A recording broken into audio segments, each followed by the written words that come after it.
6 more kidnapped Kogi varsity students rescued. Senate adjourns plenary over Jigawa lawmaker's death. DSS invades Ogun court, arrests defendant despite judge's warning. And on the foreign scene, UK MPs arrested for sexual offences face parliament's ban.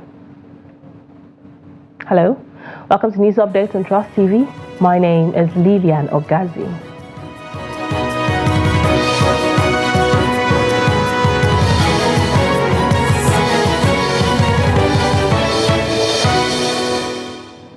And now to the news. The Kogi state government says 6 more of the kidnapped students of Confluence University of Science and Technology, KUSTEC, or SARA, have been rescued.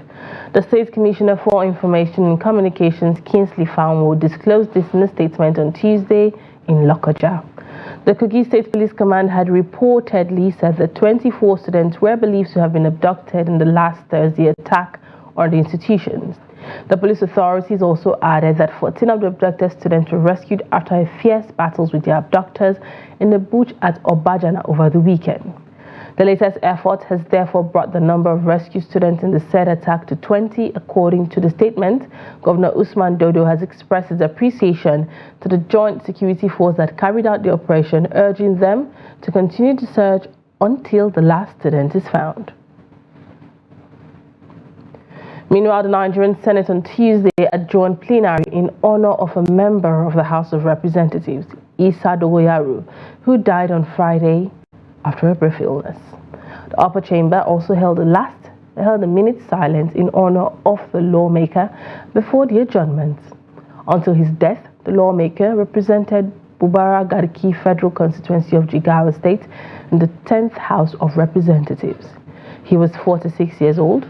The decision to suspend plenary was in line with the tradition of the National Assembly following a motion moved by the Deputy Senate Leader Lola Ashiru and seconded by the Minority Leader Abba Moro. The President of the Senate, Godswill Akpabio, while putting the motion to a voice vote, which was unanimously supported by senators, commiserated with the family of the deceased lawmaker and the government and people of Jigawa State as a whole. Strong sadness. I wish to announce the death of Honorable Isa Dogoyaro.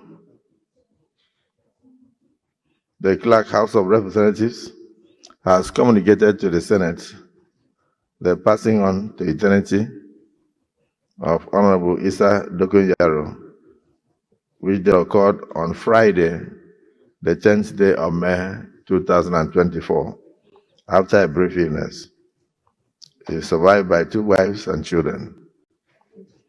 Until his death, Honorable Isa Dogoyaro represented Babura Gareki Federal Constituency of Jigawa State and was the Deputy Chairman, House Committee on HIV and AIDS, and also tuberculosis and malaria. I request the Senate to observe a minute silence in his honor, and please accept, distinguished senators, my highest considerations.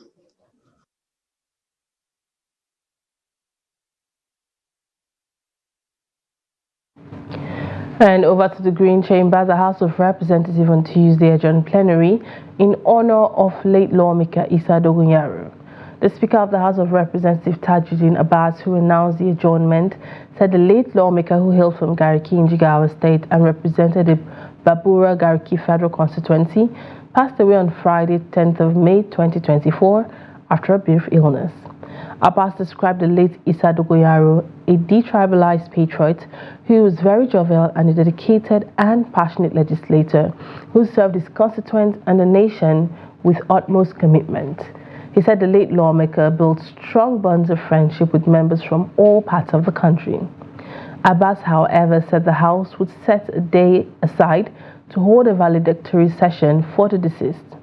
He said the late lawmaker was a pillar in the House, contributing significantly to the development of legislation, particularly in the area of HIV and AIDS, tuberculosis and malaria control, where he served as the Deputy Chairman of the House Committee. The House is to reconvene on Wednesday, May 15, 2024 at 11 a.m.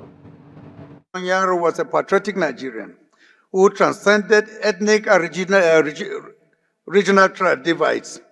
He was a detribalized patriot, committed to the vision of a united Nigeria.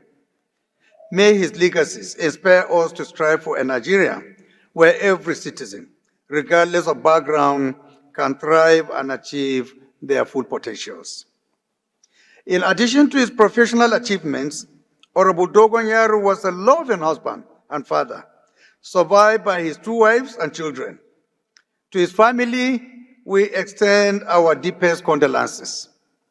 We share in your grief and honor the memory of a husband, father, and a patriot who gave so much of himself to the service of our dear nation. Today, as we mourn his untimely passing, we also celebrate the mark he left on our hearts and our nation. Let us honor Honorable Isa Dogon Yaro by continuing the important work to which he dedicated his life. Meanwhile, the governor of the Central Bank of Nigeria, Olayemi Cardoso, has hinted that the Apex Bank will keep interest rates high until inflation subsides by implementing orthodox policies. Cardoso, who was speaking in a recent interview, also said the Monetary Policy Committee, which he chairs, will do whatever is necessary to tame soaring inflation. Inflation rate in Nigeria remains high at 33.2%, the highest in 3 decades, while food inflation is higher, still at 40%. The monetary policy rate was hiked by 400 and 200 basis points in February and March respectively, which lifted the key lending rate to 24.75%. Speaking on the fluctuation value of the naira against the US dollar, Cardoso said the situation had now stabilized. He said investors had previously tended to head for the window in response to currency fluctuations, but now there had been a fundamental shift.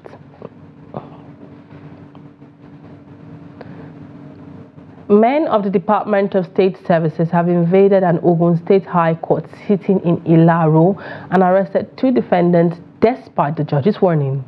The court was presided over by Justice A.A. Shobayo on Tuesday. The defendants, who were simply identified as Isiaka Fatai and Samuel Oyero, were tried in a suit between the state versus Awode Olodusu and 13 others. The case was reported to be a result of a crisis that recently broke out in the Agosasa community in Ikpokia local government area of the state over an Oba-ship tussle, which led to the destruction of property worth billions of naira and loss of life. Meanwhile, when the hearing was ongoing, operators of the DSS stormed the court premises and took away the suspect. Confirming the incident, counsel to Isiaka Kende Bamiwola in a statement alleged that men of the DSS molested his client. Corroborating Bamiwola's claim, the principal registrar of the High Court and sectional head of High Court Ilaro Omololu Olusoya confirmed the incident, describing it as shocking and disrespectful to the rule of law. A young man whose name is yet to be disclosed on Monday morning entered the Dadinkowa branch of United Bank for Africa in Jos South local government area of Plateau State with an improvised explosive device, demanding for 100 million naira from the bank or threatening to detonate it.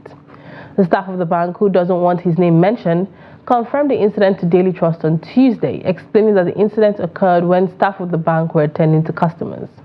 According to the source, the suspect approached a frontline teller, pretending to withdraw money, but instead dropped a note to the attendant in which he claimed that an IED was strapped to his body and would detonate if his demand was not met. The bank staff, however, believed that the suspect was able to enter the bank because the IED attached to his body was a fake one, allowing him to bypass the man-trap door undetected. Spokesperson of the State's Police Command, DSP Alabo Alfred, is yet to respond to the inquiry on the incident as at the time of filing this report. The situation has caused panic around the area, with many people seen running for their safety.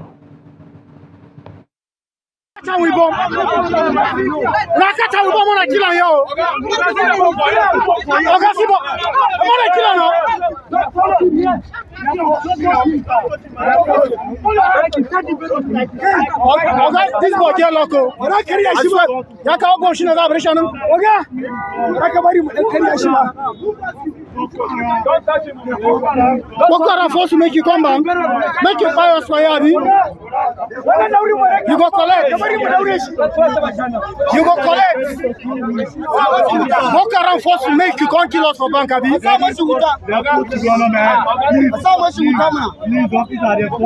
Allah, Mia for a cronish. Who force you?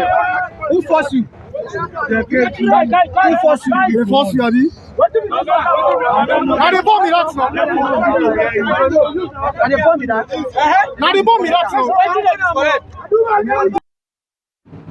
Following the nationwide picketing of NERC and discourse by the Nigerian Labour Congress over the hike in the price of electricity, Imo residents are saying the NLC action is a step in the right direction.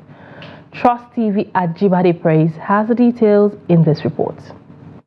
In compliance with the directive of the national leadership, the Imo State NLC on Monday picketed the Enugu Electricity Distribution Company (EEDC) over what they describe as unjust increment of the electricity tariff.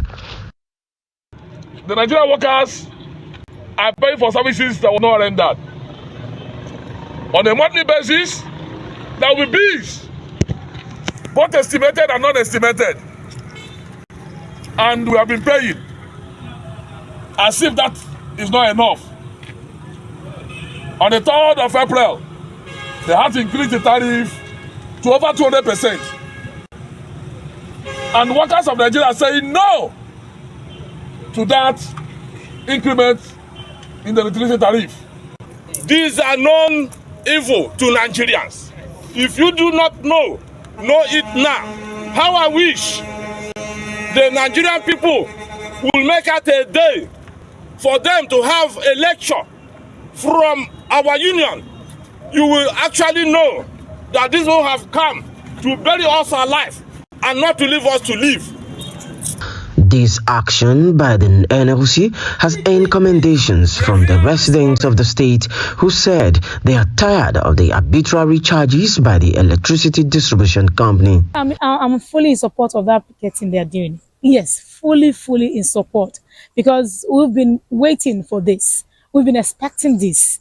They understand that the people are suffering. The level of hardship in the state and in the country is very high. And you are not giving these people who are not even seeing the light, giving them a very high bill to pay when they're not even seeing the light. And this action they are taking, I'm solidly behind them. They should go ahead. Telling EDC that enough is enough. Of course, they should even go on strike. The call for striking, honestly, the picketing is not even enough. They should go on strike. To drive home their demand, yeah. Nigerians are hopeful that the NLC action will yield the desired result. At the moment, most EEDC offices across the state are under lock and key. Staff were driven out of them and business activities halted till further notice. Ajibade Praise, Trust TV News, Owerri. The National Youth Service Corps, NYSC, is to be restructured to meet the demands of the future. The Minister of Youth Development, Jamila Bayo Ibrahim, said a team to undertake the review, restructuring and reforms of the NYSC would be inaugurated soon. Bayo Ibrahim announced this on Monday in Abuja at the opening ceremony of the maiden meeting of NYSC management with heads of core producing institutions in Nigeria. The minister also announced that over 5,000 core members would have their entrepreneurial ventures funded with about 10 million naira. The Director General of the NYSC, Brigadier General Yeshau Dogara Ahmed, said the meeting was aimed at enhancing the mobilization of prospective core members. Ahmed said the meeting, which was a follow-up to a previous one with head of core producing institutions in West Africa, aimed to evolve strategies for eliminating identified flawed and ensuring a more seamless mobilization process. This is news updates coming to you from Trust TV. Coming up, Kaduna residents call for thorough investigation of El-Rufai's government. More news when we return. Do stay. You're welcome back. If you're just joining us, this is News Updates coming to you from Trust TV. Let's take a quick look at our headlines again. 6 more kidnapped Kogi varsity students rescued. Senate adjourns plenary over Jigawa lawmaker's death. Now moving on, for the first time, the Nigerian Bar Association would hold its annual conference in Kano, an ancient northern city. NBA President Yakubu Mikayu announced this while addressing reporters during the association's Kano branch 2024 Law Week on Monday in Kano. The NBA president said about 150,000 lawyers had been called to bar in Nigeria, adding that the association had around 128 branches across the country. Governor Abba Yusuf, who was represented by his deputy Aminu Gwazo, declared open the NBA Kano branch 2024 Law Week. It described as apt the theme of the Law Week, turning point interrogating the impact of certain innovations and enhancing the administration and delivery of justice in Nigeria. Now in Kaduna, as a committee set up by the Kaduna State House of Assembly to investigate the 8-year tenure of the former governor of the state, Nasir El-Rufai, set to submit his report, residents and other stakeholders in the state have continued to express divergent views over the issue, with the hope that the state legislature can sustain the momentum and unravel the truth. Trust TV's Bello Musa has more on the report. Kaduna State House of Assembly ad hoc committee set up to investigate financial transactions, including loans and contracts undertaken by the Kaduna State government under Governor Nasir El-Rufai, has begun an investigation. The governor had revealed that after deductions for loan servicing, the state is left with amounts not enough to pay salary. The governor set up the committee to investigate huge debt inherited from his predecessor. The chairman of the committee said those summoned include former commissioners and administrators.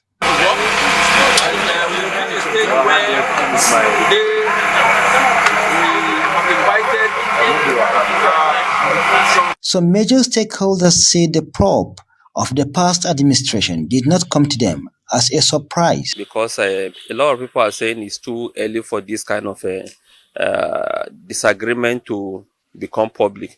But for so many of us who have been watching closely over the way and manner Governor Nasir El-Rufai conducted the affairs of his administration, we know it left a lot to be desired.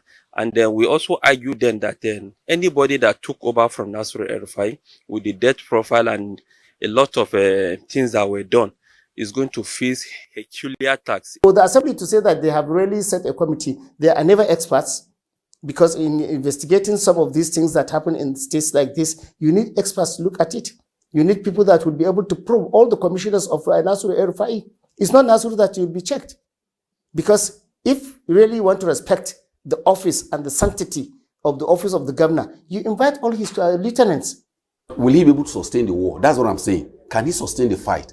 You see, as an executive governor, there's nothing he won't do to either embarrass Nasir El-Rufai or stood his ground, ensure that financial probity is brought to the state. Whatever has been done has been an embarrassment. For him to even begin to initiate what we're now seeing today, as far as people are concerned, he has embarrassed Nasir El-Rufai. But that embarrassment, on behalf of this, if he's doing that on behalf of the state, people are clapping for him to be able to sustain whatever he's doing now, just so that at the end of the day, justice could be done, so that if there is anything that could come over to, can also come back to the state. Then, if you talk of the legislators, how well are they prepared to probe those activities the governor has alleged? That is where the issue is. For me, in the last 8 years, this same legislature. They are calling on the Kaduna State House of Assembly to do a thorough job so that the people of the state and indeed Nigerians will know the truth and help the state move forward. Bello Musa, Trust TV News, Kaduna.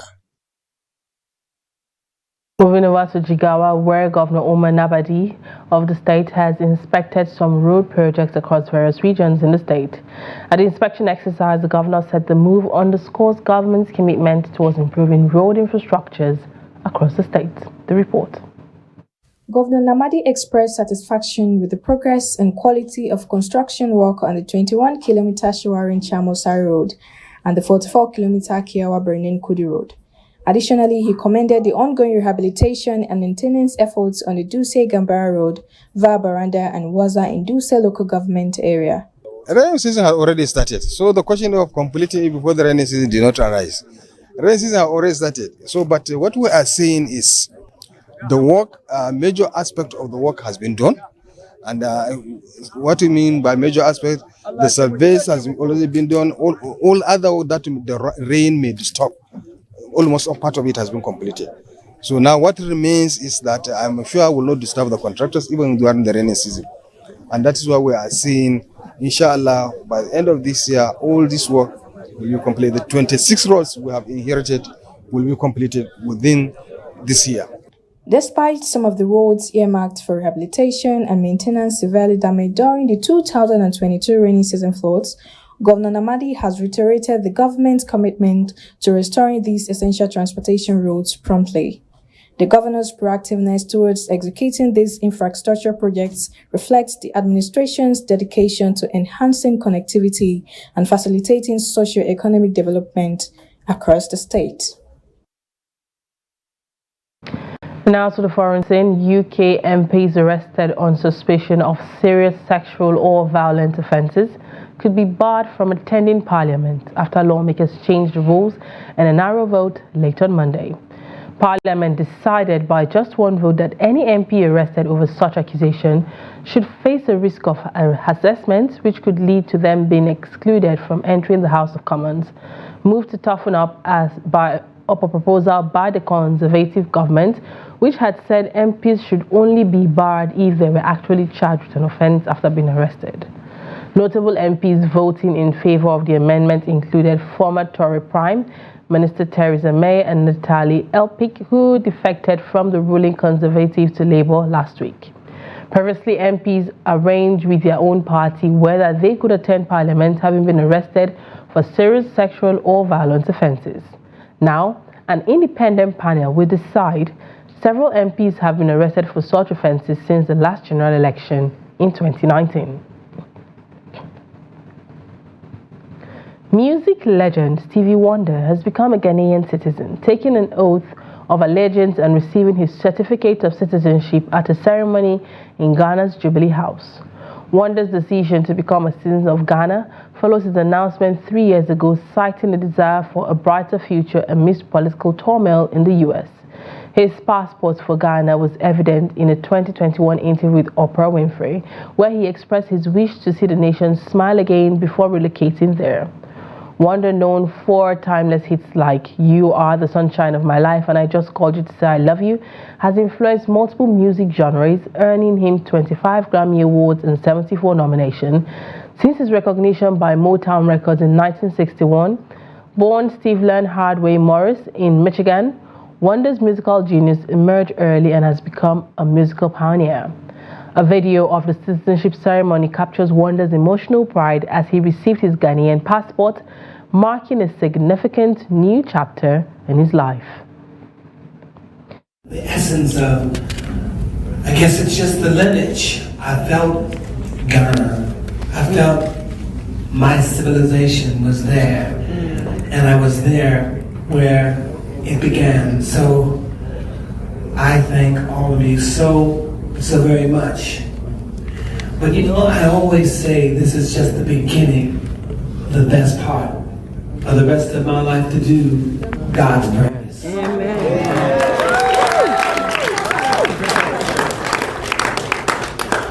And as my wife said to me when we first met before we were together, she said, "Come here." So I'm here, you all.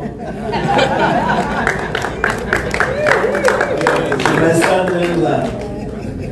Can we say, Happy birthday, man, love. Happy birthday, man, love. Happy birthday, man, love. Happy birthday, man, love. Happy birthday. And he's on his way to Howard University. There you go.